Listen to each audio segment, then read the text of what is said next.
All right, for those of you who are just joining us, welcome to today's webinar on best practices and pitfalls for monitoring Azure environments with open source tools. Today, we're going to take a quick look at modern implementations of open source monitoring tools, as well as some of their challenges. And before we begin, you should first know that first, this meeting will be recorded. The recording will be sent to you after the session. And second, feel free to ask any questions in the question box. We want this to be as interactive as possible, and we'll leave some time as well at the end for Q&A. So now I'll pass things over to our speakers. Dotan, do you want to start with a quick introduction?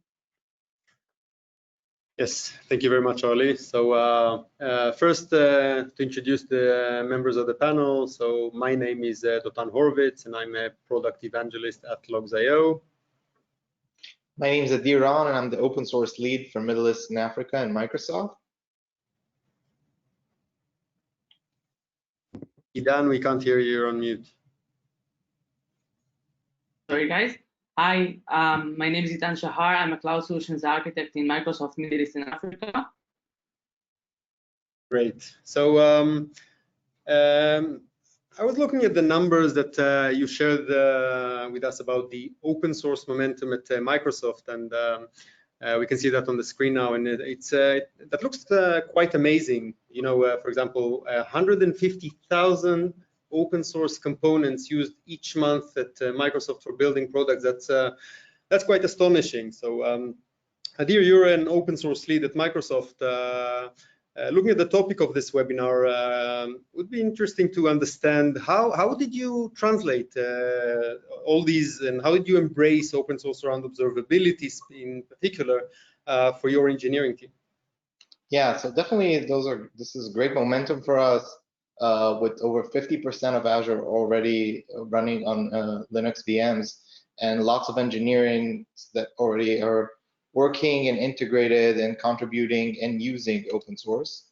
I think from an observability perspective, with the move to Azure, all of the data is now stored in one place. So we're seeing an explosion of data, and we also see an explosion of open source observability tools. Just recently, we've sort of tested and started using ELK, which we found to be extremely popular log management, log analysis platform. Great community, a lot of analysis capabilities, but we had some challenges when we tried to scale it. When we started leveraging Kubernetes, we've used Prometheus for the metrics, also found it very simple to use, and the huge community.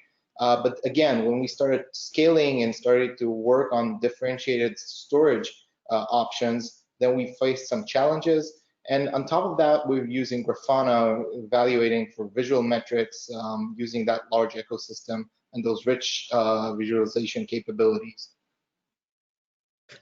Yeah, indeed, these are leading open source tools amongst DevOps in the observability field, and that's exactly why we at Logz.io, why we saw it as the most appropriate best of breed to embrace for our own platform and offer them as managed services.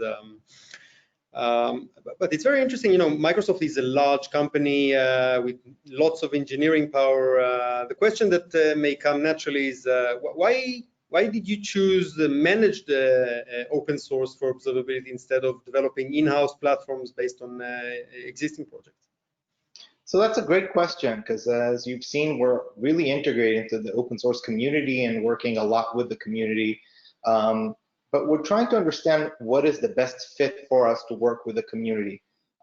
We found that really following on the pace of change from an observability perspective is a challenge for us. There's lots of opportunities, lots of products, the integration between them, scaling them, understanding what's coming next, and we'll talk about some of the roadmap, managing the infrastructure, chasing the community for updates. Those are probably things that we can do, but the question is, do we even want to do that? And we decided that we want to focus on the product, we want to focus on our projects, while still staying close to the open source community for those innovation, for those working with the pace of change that happens within the community. But we don't want to learn and really focus on managing the infrastructure and managing and doing the scaling. So I thought managed open source is a great alternative that sort of combines both of them. We're staying very close to the ecosystem, but still we can keep the focus on our product and not focus on the learning curve for those open source tools. Yeah, I think this is also what we hear from our customer, and this is actually essentially what we took as our mission at Logz.io, taking the best of breed open source that the engineers know and love, and just providing it to them without the hassle of installing, managing, configuring, scaling, all the headaches, so that they can stay focused on their core business and their day job, and let go of all this boilerplate. But then again, looking back at the numbers, 150,000 open source tools and the masses of engineering, how did you manage to introduce all of those tools inside such a large company? It looks like quite a challenge in Microsoft scale. Yeah, it's a challenge and an ongoing challenge. We can't really say that we resolved it.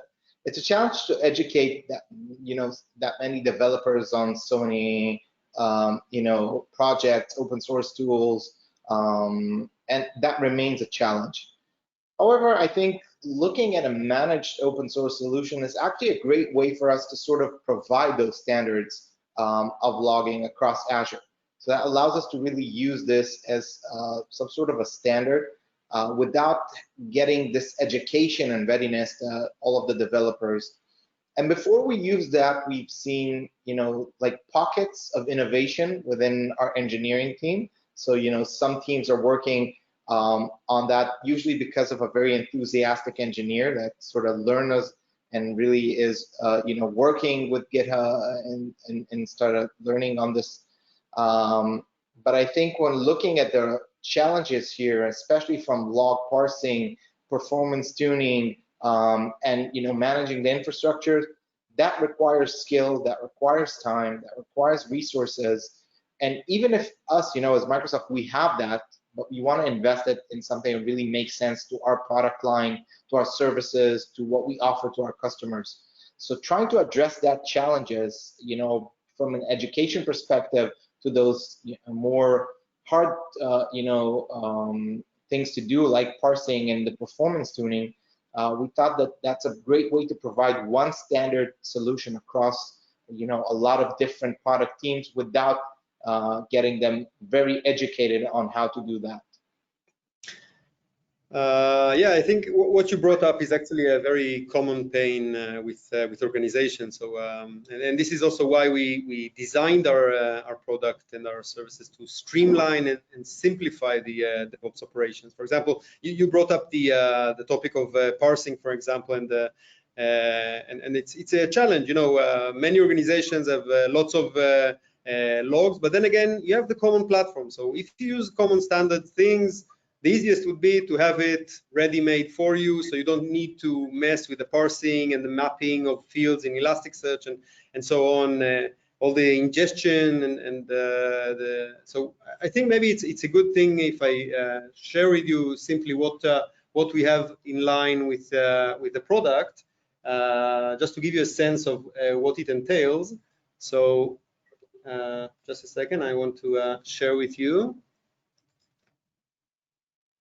So if you can see here, this is from the Logz.io service, and just to show you, for example, common platforms that many of us use, the Apache, AJ Proxy, Heroku, IIS, Jenkins, Kubernetes, MySQL, and so on. So whichever platform that you use as part of your stack, instead of dealing with how to parse and what's the format in each of these and so on, you just have that out of the box, so that you don't have to mess with that. Even, by the way, if you, depending on your programming language, whether you program in Java or Node.js or Python or Go or whichever, again, very easy to get the logs from there without all the hassle that I mentioned. And obviously, depending on your cloud vendor of choice, clearly AWS and clearly Azure, then even better, all the logs, all the metrics that you have within your Azure environment,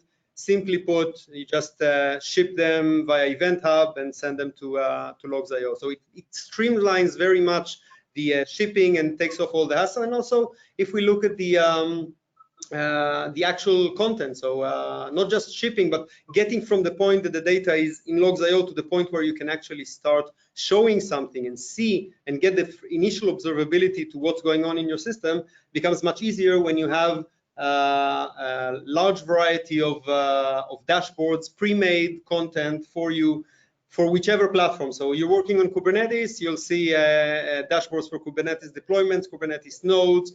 I don't know if you can see, it's a bit small, but Kubernetes nodes, resources.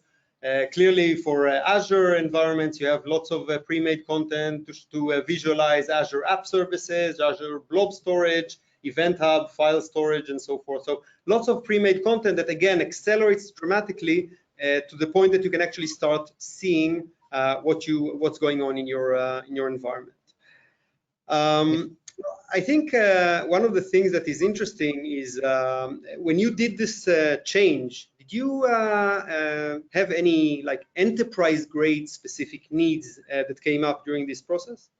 Yeah, definitely. First of all, I think we've used just from your quick demo about 12 of those connectors, so it's a good time to say thank you. I think we really saved a lot of time, so keep building those. And I think looking really at us from an enterprise grade and sort of starting embracing that open source, security is really at the heart of everything we do in Microsoft, you know, both from an engineering perspective and a customer facing perspective.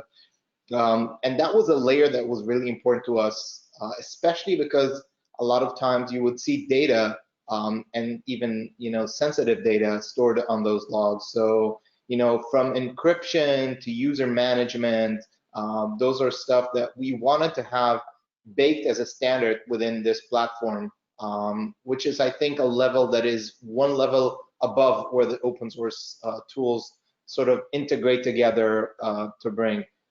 So this consistent layer of security, that really made sense to us. And it's not just about our internal security, it's also about, you know, compliance and us being compliant with the way that we engineer and develop our new services. And I think this is something that is really, really key when you're trying to take those great tools into the production environment and into what you do as an engineering team. Yeah, and definitely security is key, and most of the open sources out there are less put less focus on these security aspects because they're focused on the main core business of that open source project, and that's why you see many cases. For example, for Elasticsearch data breach, that was just very recently, a few days ago, a very famous case of a voice over IP provider that had 350 million customer records exposed from its Elasticsearch cluster. So, and that happens way too frequently. And again, that's when you try do it yourself, setting up the Elasticsearch cluster. So when we've invested a lot in building that layer in our product to bake it into the product. We're talking about encryption at rest in Elasticsearch, or all the data is encrypted. We talk about LDAP, SSO, role-based access, and obviously what you mentioned about compliance, PCI, HIPAA, GDPR, SOC 2, and so on. And actually, and I just put it on my screen to share with you guys, we actually took it a step further, not just baked it into our products, but operational products, but actually started offering that as a security cloud SIEM product on its own, security information and event management, based on the same ELK, Elasticsearch Logs/Kibana, so that you can now also visualize and analyze and alert on threats and on security issues that come up from your logs and your data in the organization. But that brings me actually to maybe looking at if you can share with us and tell us how you actually use Logz.io internally today with your engineering and maybe your learnings from that. Yeah, definitely. So I think taking all of what we discussed up until now, it was very natural to us to look for that managed open source solution, and definitely logs were you know, the great alternative that we chose to go. We started off with Kubernetes with our internal service, you know, AKS, hopefully you're using it. If not, go use it. It's a great service for us to leverage those Kubernetes and build those Kubernetes services. And we explore those logging solutions. Quite frankly, if we're looking at what out of the box is getting right now, or the ecosystem, they don't offer all of the functionality, flexibility, and the user experience that we were used to from our modern log management experience. And one of the key things that we really wanted to have is a single platform that can support monitoring across apps. So both using AKS, but also things that are hosted on VM and on those IaaS, trying to correlate between those different tools, because this is the way for us to really do efficient root cause analysis. So I think it's not just about what we started off, but how to really integrate to everything else that we do. And that spec of what we can do with the platform was something that really inspired us to do the first steps within Logs.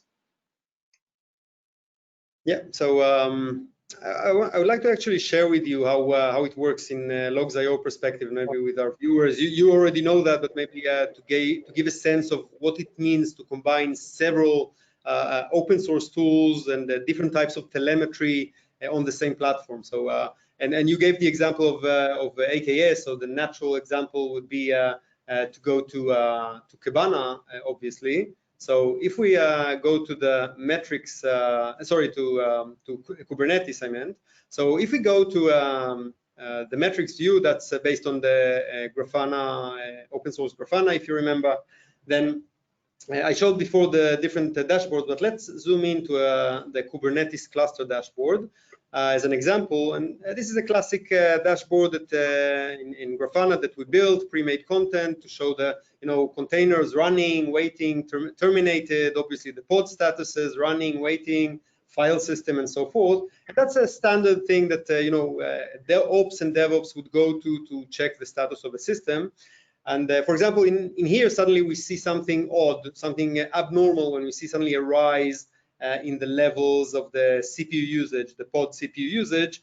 And if we look here, we see a specific pod that suddenly consumes 25% of the overall CPU. And that, if we zoom in, we can see that's the Nginx PZ7VL. That's something problematic. That seems something is wrong here. So this is the way that operations work. And if I cross-reference that with pod memory usage, I see a similar pattern. Again, most of them take tens to hundreds of megabytes, but this one is over a gigabyte. Something is definitely not right here.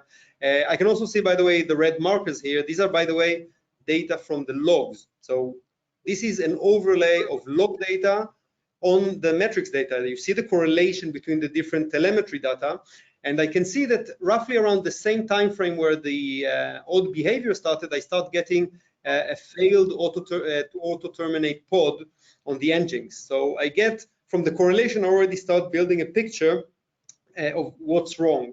But to take it to the next level of investigation, I would then jump from Grafana to Kibana. That's where my logs are. And then it will transition very smoothly with the same context, with the same time frame, with the same search parameters. You see the cluster, the namespace, the Nginx service, and even the pod name, the problematic pod that we were looking at. And immediately I'm zoomed in to the logs that show me where the error of the problem is. And it's very easy now to carry on and investigate it further. So that's very briefly, just to give you a sense of how easy it is to investigate when you have all the tools under one platform, correlated and easy to move between, again, without all the headache involved with managing several tools. Yeah, that's great. And obviously, it's not a real demo because Microsoft never does that. Everything works great with us. No blue screens ever, but that's a great demo if you had that sort of problem. Yeah, definitely. This is maybe a good opportunity for you to discuss some more advanced features beyond what we just saw, because one of the things that we see here is that there's a lot of still a lot of data. You're being flooded with massive amounts of data. Maybe you've experienced that at Microsoft? Yeah, so I think one of the key things is we are seeing lots of data. It consists, as you mentioned, from logs, metrics, traces. We're actually looking at this not as a challenge, but actually as an opportunity. If we can unify it, and if you really see this in the platform, if you unify this information together in one place, then you can start applying some machine learning practices to maybe learn on what is happening within your data. So we're actually using this platform today not just to analyze the data, but also to do some early detection, to auto troubleshoot, to do some anomaly detection. And I think what you shared now is a great example of that.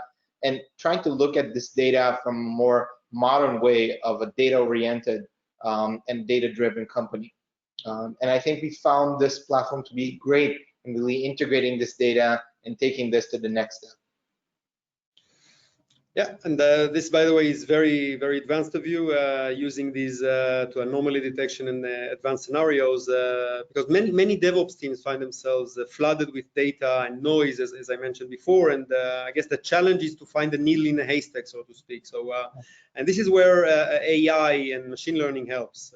So we've baked it into the product to provide AI-driven way of getting the insights. For example, if you see here, we talk about just in the last couple of days about over 2 million log lines related to the relevant search, and finding something in 2 million log lines is impossible. So the standard Kibana process would be to start filtering, adding certain filters, trying to limit the time frame, and so on and so forth. But it's a pretty tedious process that requires a lot of in-house knowledge to know where to filter on and where to start exploring.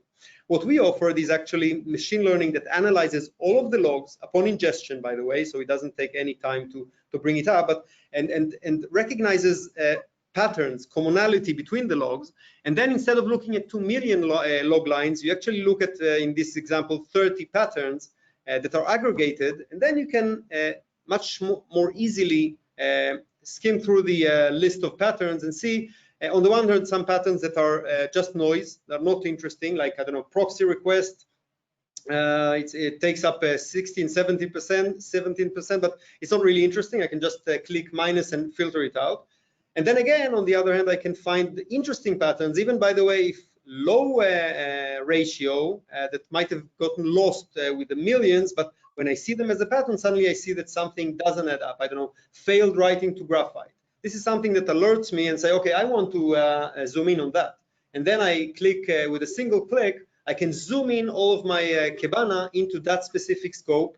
Now I'm looking only at 150,000 logs instead of 2 million, and zoom into these specific patterns. So patterns is one aspect. Another aspect is to raise exceptions. So again, instead of 2 million log lines, I can actually see common exceptions. Again, it's aggregated, so you sort of group by, but intelligently with machine learning, to see common exceptions, and immediately something can pop up and show me that, hey, something is wrong with it's an IO exception on the Nginx. Let's check it out. So much easier to put the finger on where I should look at when with machine learning and AI.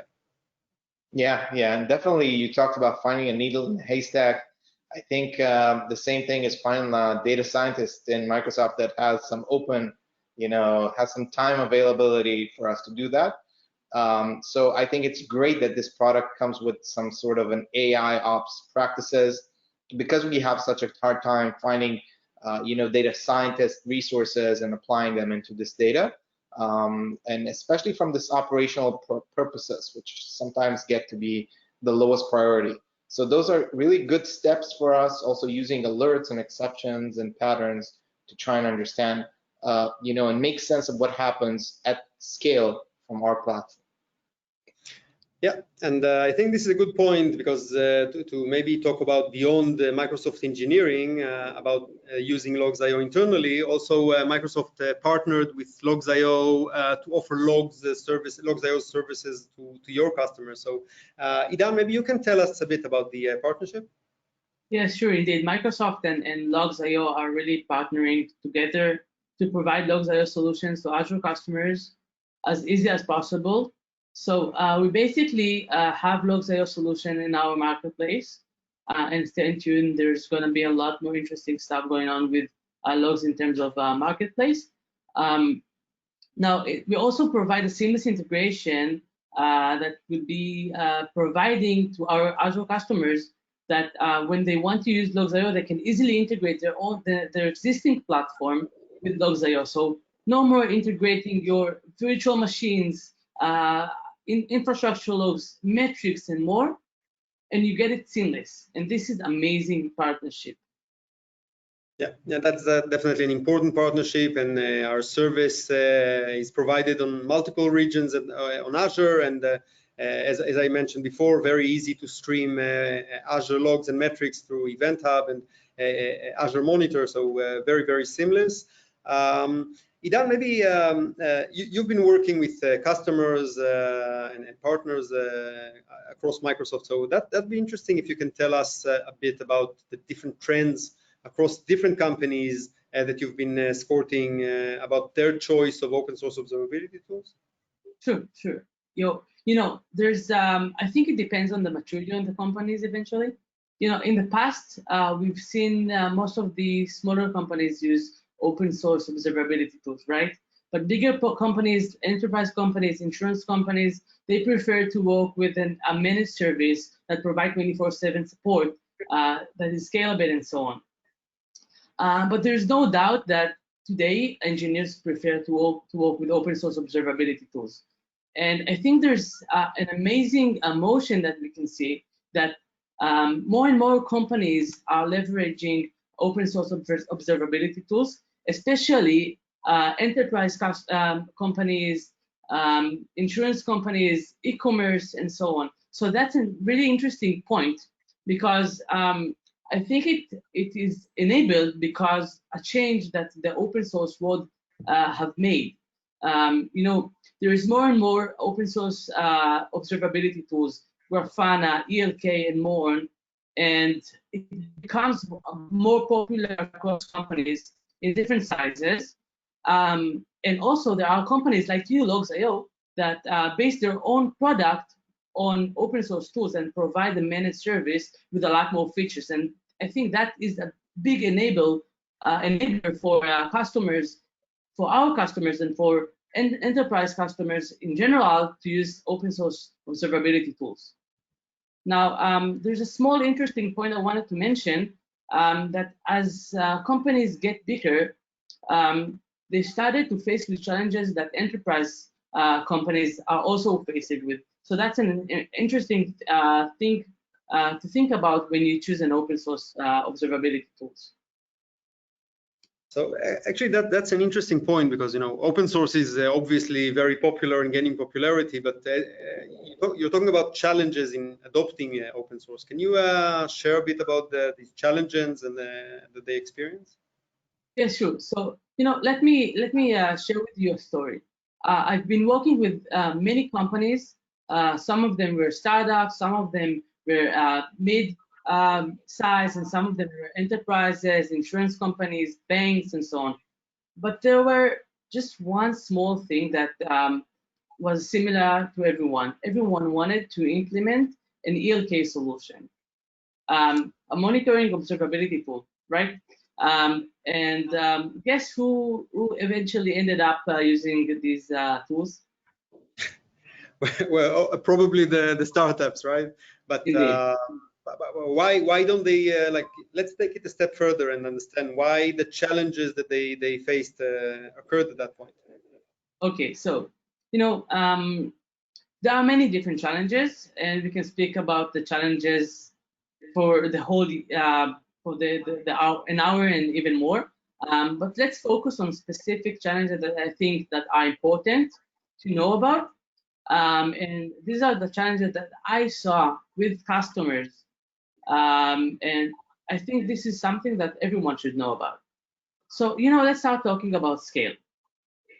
Every single company, and especially startups, eventually wants to be able to support their platform in scalability environment, right? Now, what about indexing, sharding, and the cluster management, and of course, maintenance of production environments? As you grow, it becomes a lot more challenging. as your environment gets bigger, you're gonna need to create teams around it. And you know, what's your business? Is it to maintain an observability tool, or is it to write your own business? So that's the first challenge I wanted to tell you about, because I've seen customers that I've worked with that eventually ended up facing with this challenge, and that's important. Now, the second one is that the platform is never production ready until it is production ready, right? And you're gonna need to go through some issues in production until you actually know how to maintain this product in production. And it's also related to what I said before, that you're gonna need to create teams around the observability tool that you just want to use in order to have insights on your platform. You want to have eyes on your platform, visibility. Startups are basically managing in a managed chaos, right? There are so many opinions, so many different engineers that came with experience with different products and different methods. And eventually, each engineer writes its own way of log format, think that specific metrics are important, and everyone sends a different telemetry eventually. Now, it becomes really tough for DevOps engineers. From the DevOps standpoint, it's really challenging to be able to support so many logs formats, so many different metrics, and there's no one best practice for the startups. You know, it's ridiculous amount of logs. Now, you spoke about it before when we talked about Microsoft. It becomes really, really challenging to find the right issue when you have a production issue, and to explore all of these logs that in different formats, in different, and even to write different parsers for these logs. So that's another big challenge for these companies. Yeah, definitely. That's an important point. And I'm wondering, we're hearing a lot about the topics of remote DevOps, especially in the COVID-19 era. I keep hearing that more often. Is that something that you see with your customers? Yeah, definitely. I think when COVID arrived, it brought a lot of challenges to the DevOps area, basically around how do we work when we work as a team but remotely. You know, there's something really exciting about being part of a DevOps team. You enter the room, and you can see when there's an issue, you can smell it in the air, right? You can see all of the mess around there. You can see people screaming. The whole company will know that there's an issue. Now, these days, when you work remotely, it's going to be a lot challenging. Let's be honest. You cannot feel it in the air anymore. And I think this is one of the challenges that COVID brought us. How do we, as DevOps teams, work these days and have the same feeling, have the same experience as a DevOps team, but remotely? Now, you know, I've seen this with customers, and I saw some really interesting things that customers doing in order to overcome this issue and this challenge. So, for instance, there are many different collaboration tools, right? And some of the partners and customers that worked with, they actually started to implementing DevOps methods into their collaboration tools. And I think that this is really amazing to see how the collaboration tools helps us to move forward and overcome this challenge. So, for instance, I want to tell you an example, a small example. We used to look on screens, on the screen in the DevOps room, right? When there's an issue, there's an alert pops in the screen. Now, I've seen a customer that actually implemented a bot that writes all of the alerts into the collaboration tool. Now, the guy who's responsible for the service actually gets the message, and the bots actually give him a call to action. That's amazing, actually. That's very, very sophisticated, and but definitely it's something that I see more and more when I talk to users, and when I talk to even colleagues in the industry, that this challenge and this work from home in particular becomes quite a drive to change the methodologies, and that's like the remote DevOps sort of methodology. And this is also something that, again, we started working on that in the product even before that, on pushing the collaboration. But I think it's become much more increasingly important with our users now. So what we've made sure is that our users can actually collaborate much more easily with one another, even when working remote. For example, if you can see, I don't know, something happened to you, you saw some incident, you want to share it with your friends, you just go and go to the incident reports, and you can fill in a new incident report. And then in the incident report itself, you can just embed the actual things that you saw. So you can paste there the actual dashboard with the issues that you saw. You can comment on that. You can say, hey guys, look, I see something very, very odd here on the average on the gauge, and check out this geography where I see a large clustering around Western Europe, and maybe this is the Jira ticket that I opened around that, and that's the Zendesk support ticket that we got relevant to that. So that makes it much easier to open a discussion and manage the incident with your peers in a way that you can handle it easily.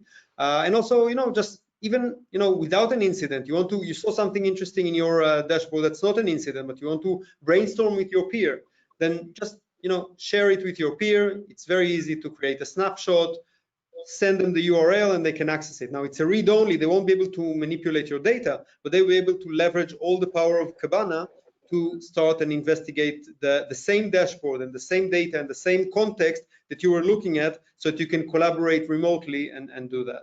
So these are sort of features. And by the way, even the standard you mentioned before, the standard ops procedures, so alerting. You want to alert and you want to send it downstream. You want to have, I don't know, a Slack notification on your alert. So this is a classic thing.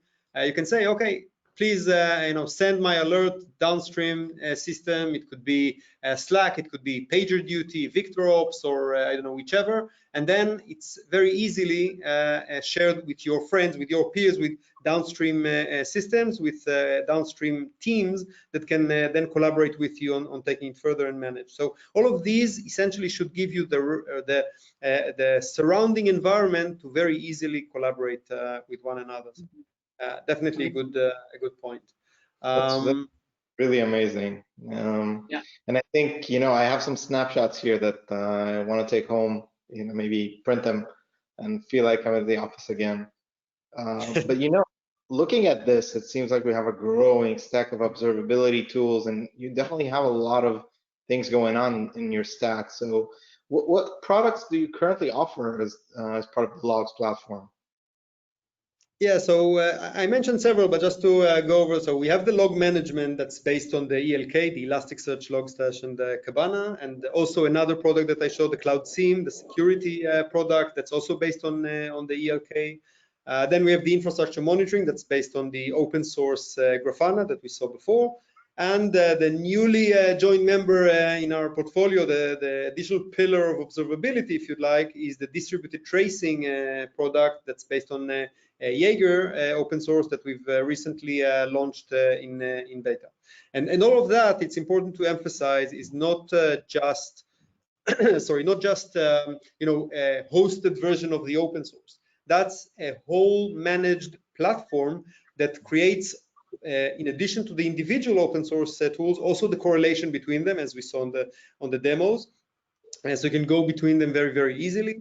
And also, the shipping of all the relevant multiple data sources. So you don't need to take care of all the ingesting all the data, and then fetching the data, ingesting, parsing, enriching, mapping, storing, visualizing. All of this is a holistic platform that puts it all in one store, that you can have one pane of glass through which to investigate and gain observability into your system. Well, that's really amazing. And as an open source guy, if I see that many animals on one slide, I'm really happy. So obviously that's great that you integrated all of them together.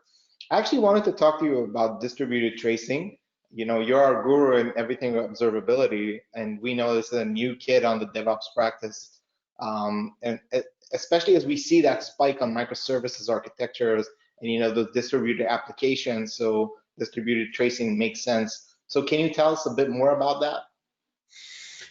Yeah, so essentially distributed tracing is, as you said, a very new animal on this landscape. And what it gets you is essentially the ability when you work, especially when you work in a microservices architecture, but in any distributed environment, it can allow you to trace through the your individual service calls and see how it propagates through the different microservices involved in this invocation. So it's very difficult to track that when you talk about sometimes dozens, and in some companies like probably Microsoft, it's probably thousands of microservices. So this is the challenge. This is what distributed tracing is about to resolve. And as we mentioned, Jaeger is the popular open source around that. It's under the CNCF, the Cloud Native Computing Foundation, and that was the natural choice for us to choose to base on the pillar of distributed tracing in our platform, the best of breed open source for that. And what you can see, if we look here just to make it more concrete, then in Jaeger you simply you can see the different services and the different operations that you have. And then you can trace. If you look here on the time frame, you can have a look at an individual. Let's take maybe a more interesting trace that takes a larger duration, like over 600 milliseconds, to see the very problematic ones. And then you can see long enduring services. And you can see how they break down into individual, let's zoom in here so you can see some more, how it breaks down into the individual microservices through which the call has been invoked. So I know, for example, front end calling customer, microservice calling the backend MySQL service. So you can see how much time was spent in each microservice, where the bottlenecks are, which operations were done concurrently and which ones were done serially, which can also be an indication of a problem. You can zoom in and see the individual SQL query that was invoked in that specific case, or maybe even errors. You see here the red sign is an error in the Redis, and then you can look in and see, okay, this Redis has experienced some errors. What were the errors? But this is exactly where we come in as Logz.io, and we're not only limited to Jaeger for distributed tracing. We get the best of breed amongst all of them. So when we see that point and we want to drill down further, why limit ourselves to just Jaeger? We instead do the synergy, and we allow you to jump straight into Kibana. That is probably also a very familiar tool in your organization, and you can drill down further in Kibana and explore further the different types of logs and understand the problem. So this is the synergy and the full observability across the different tools. Some of them, by the way, even prefer to look at specific dashboards and see visualization, like, for example, comparing the current time frame with the previous week's time frame and see what has changed, or see the breakdown across different services, the front end versus the MySQL versus the customer, or see the pie chart, the breakdown of the different services. And so you leverage the power of Kibana that you know and love also for tracing.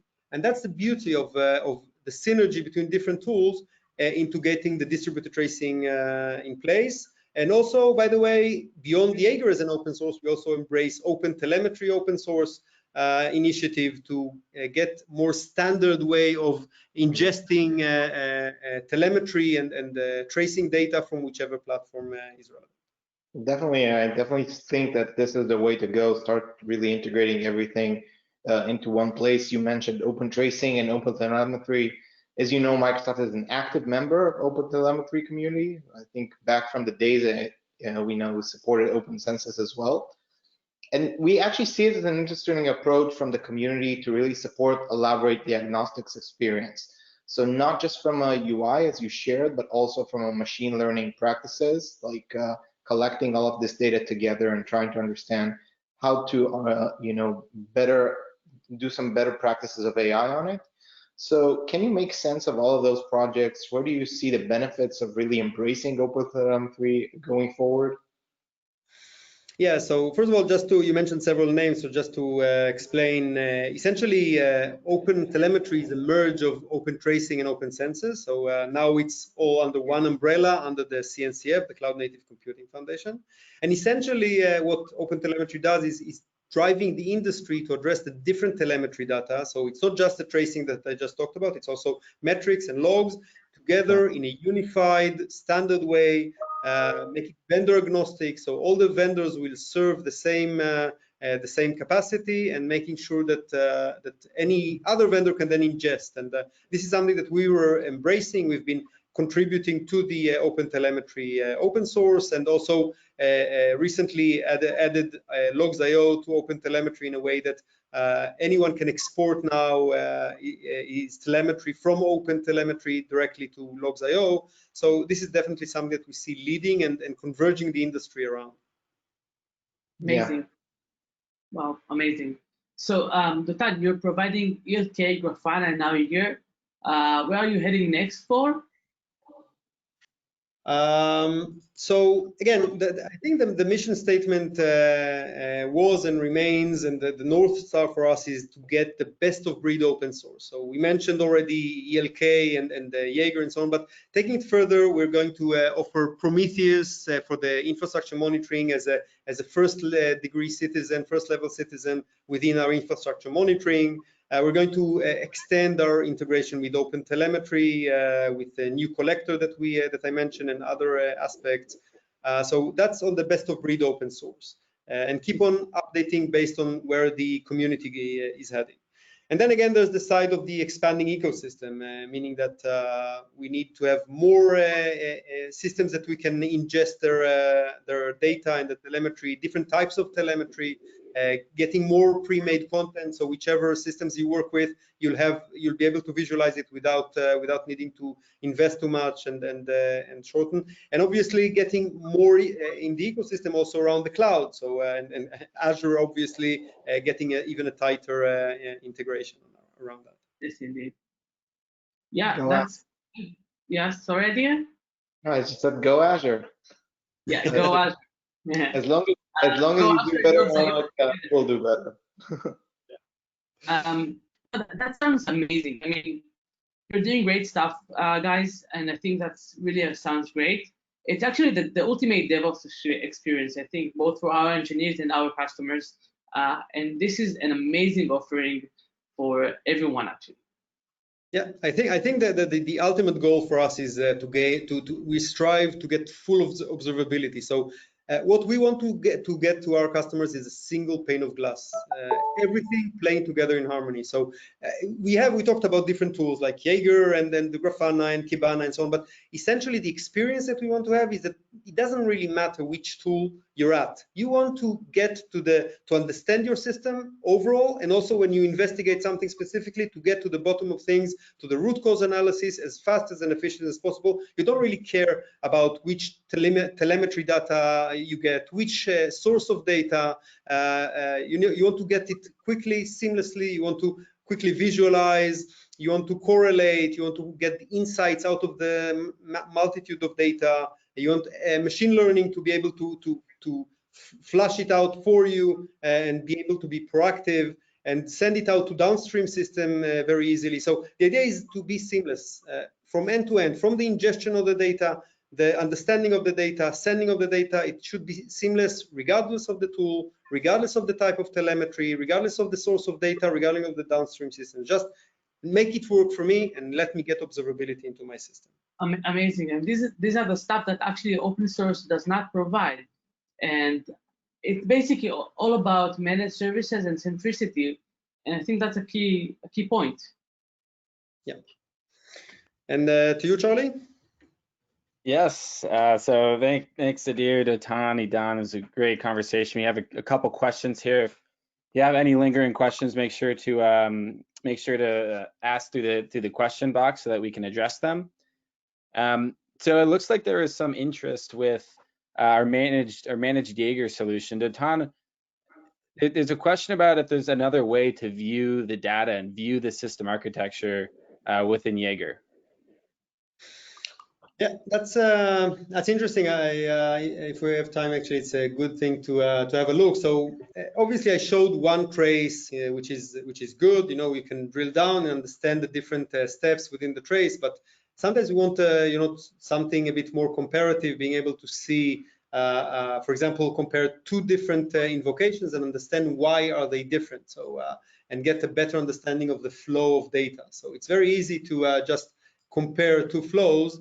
And then you see visually within a graph, a directed graph, and see the flow of the system. This is the front-end service, and this sent this to the other microservice, and to the other, and to the other, and then ended up in the MySQL. And then in another type of flow, it went through the driver microservice and then to the Redis. So you visually, very instantly understand what's going on in your architecture. And you can also compare and understand, okay, these two invocations were not identical. There are some things that are different. You see here the red showing that this invocation happened on one but not on the other, and that could put us in the right direction in what was the difference between two different invocations of the same service and the same operation. So this is a way to gain better observability. And again, on our roadmap, we're taking it even further. We have a plan to show the overall system architecture, again, in collaboration with the open source. So it's not just Logz.io, we're contributing it upstream to Jaeger so that all the community can enjoy that and see a visual graph of the interacting microservices and the service map that you have. Being able to correlate between the traces and the metrics, so being able to understand the traces with respect to how often they occur and which frequency, and to try to analyze them from the metrics aspect of things. So quite a few directions that we're heading with taking it to the next step. Great, thanks, Dotan. And is it possible to alert on any of these? You know, if you're looking for a specific trace in particular and you want to be notified if something specifically happens, is there a way to alert on your traces? Yeah, that's an excellent question, actually, because you know, the open sources, not just Jaeger, by the way. Also, you see that on the other open sources, that they don't come with a mature alerting system around them. This is one of the layers that we had to build around the open sources to provide the enterprise grade and the integrated aspect. So you can create alerts on any of the entities in the system, whether metrics, traces, logs, uniformly. And very easily, very similar to what I showed before, creating a new alert on the system. You can define the aspects of the spans, that span data. Span is the segments of the trace. So which types of trace, on which maybe trace, whether it's a client-side trace or others, the frequency of the trace, and obviously you can provide additional information and send it downstream to the systems. Again, whether it's trace or logs or metrics, you can do it uniformly and get alerted on that. Great, thanks, Dotan. And looks like we have one more question here. Unless there are any more, make sure to ask them in the question box. But the last question for right now is also about the remote DevOps topic that you were talking with Idan earlier. The question is about programmability and automation. So we talked about collaboration and how that's, you know, how that helps enable and kind of connect the dots with remote DevOps. But you know, automation is another kind of separate component that's also so important and kind of hard to get remotely. And so I'm wondering if you can speak to how Logz.io enables automation and programmability in DevOps workflows. Yeah, so definitely any DevOps guy would tell you, with all due respect to the UIs, when you do that at scale, you need automation, and you need you know, pipelines of operational workflows that can automate these, because you can't just ingest that manually. So this is something that we put a lot of emphasis, and behind all many of the features that you see here in the UI, you also have corresponding APIs. So for example, we just talked about alerts. You can look at the alert and create alert manually, just as I shown, but you can also create an alert via API. And you can also read and consume alerts programmatically, which means that you can then have a third-party downstream system taking the alerts and maybe taking them to PagerDuty or something else that can then take it downstream for incident management. Another example I showed before, the machine learning insights that we can generate. Then you can also consume these. You can consume an insight instead of having someone clicking in the UI and browsing through the insights. If you see the exceptions that I showed before, you can just make sure that, I don't know, via API, you can link it to, I don't know, Jira or some other ticketing system and open automatically a ticket around the exception that you found, the new exception that was introduced to the system. So we put a lot of emphasis on the programmability and making sure that the APIs allow for DevOps automation and the pipelines around that. Great, thanks so much, Dotan, Adir, and Idan. Thanks so much for joining us. I think that concludes our session for today. So you can expect a recording of the whole webinar coming at you within a day. And thanks so much, everybody, for joining. Thank you very much, Adir, Idan. Been a pleasure. Thank you for having me. All right, bye, everyone. Bye.